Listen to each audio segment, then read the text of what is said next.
trading forex gold online ini supplier kita cukup satu, yaitu siapa? Broker. Karena kita bertransaksi melalui broker. Kemudian tidak ada perang harga. Ini salah satu tantangan terbesar bisnis sektoril. Kalau misalkan di sektoril, bisa saja loyalitas pelanggan itu tidak ada. Ada yang murah, dia pindah ke toko sebelah. Nah, kalau di dalam trading forex gold online sebetulnya lebih fair, standar internasional. Kalau misalkan harga gold saat ini di Indonesia sekian, sama. Di Amerika pun sekian. Tidak ada perang harga atau upaya-upaya misalkan untuk tekan-tekanan atau murah-murahan harga. Kemudian sangat liquid.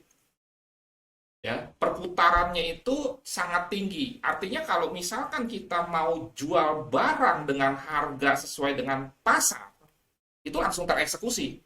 Nah, kalau kita sektoril, kita misalkan mendiskon sebuah barang 80% sekalipun kan tidak ada jaminan langsung tereksekusi. Nah itu. Nah, ini bukan saya menyatakan sektoril jelek ya, enggak. Tapi memang ada beberapa benefit yang bisa jadi karakteristik di samping tantangan. Nah ini saya singkat saja, tidak perlu terangkan satu persatu karena waktunya terbatas, 24 jam, kecuali Sabtu Minggu. Kalau bisnis sektor itu kan dibatasi oleh office hour, sangat fair itu tadi saya katakan. Selanjutnya tidak ada komplain dari klien atau pembeli, karena kalau kita jual barang kan ada garansi dan lain sebagainya. Nah kalau di trading forex gold online itu tidak ada entertain, tidak ada sogok menyogok, jadi bebas dari korupsi nih bisnis. Nah itu loh, nggak ada. Nah, kemudian tidak perlu izin usaha kalau kita memang sebagai trader, kecuali sebagai fund manager yang resmi ya. Tidak mengenal musim. Kayak misalkan COVID seperti ini, saya bukan menyatakan COVID itu musim, tetapi keadaan tertentu itu tidak mempengaruhi trading forex gold online. Apalagi forex gold online ini kan bisa dua arah, profit tapi juga bisa loss kalau tidak paham.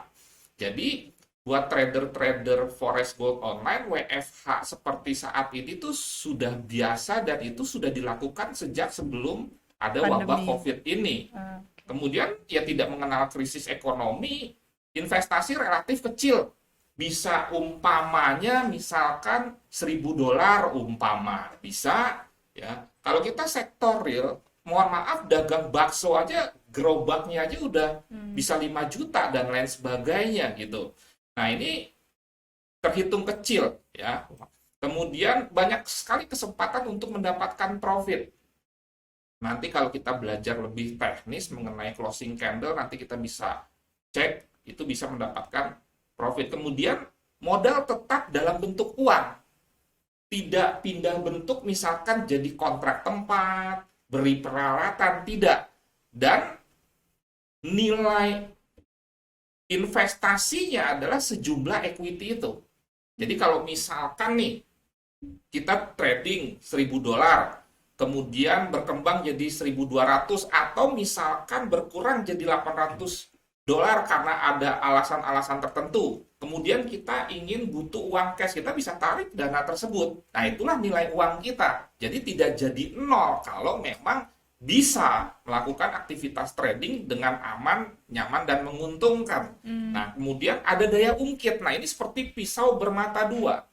Di satu sisi, daya ungkit atau leverage ini, dengan modal yang sama, keuntungannya bisa 100 kali lipat bisnis sektoril, atau dengan modal 1/100-nya keuntungannya sama. Nah, itu. Tetapi di satu sisi juga, sekali lagi, kalau tidak menguasai, tidak memiliki pengetahuan dan pengalaman yang baik, itu bisa jadi berbahaya. Tapi kita harus positif memandangnya bahwa itu merupakan sebuah kelebihan. Nah, baru yang terakhir menghasilkan return investasi yang tinggi. Nah, sengaja ini saya taruh di poin terakhir supaya fokus kita jangan yang terakhir ini. Anda bayangkan kalau misalkan ada sebuah bisnis tidak perlu karyawan, tidak perlu perang harga, tidak perlu tempat. Ini kan sebuah bisnis yang worth it atau layak dikerjakan. Kira-kira seperti itulah benefit bisnis trading forex gold online ini.